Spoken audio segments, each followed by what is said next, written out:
Hello, in this video we are going to see an nRoBo method wait for element to be visible to be invisible.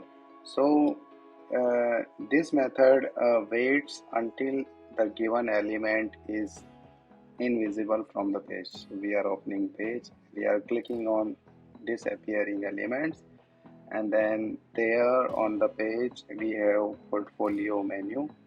We are getting the element of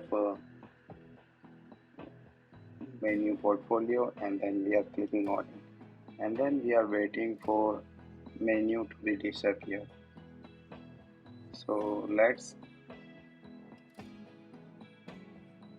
this is the flow. We are clicking on disappearing elements and then clicking on portfolio, and the link disappears because we are redirecting to another page.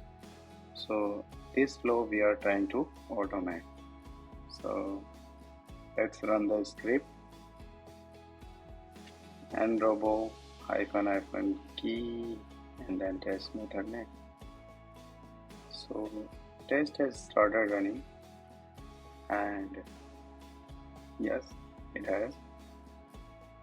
And now browser spun up, right is opening, and it's very quick.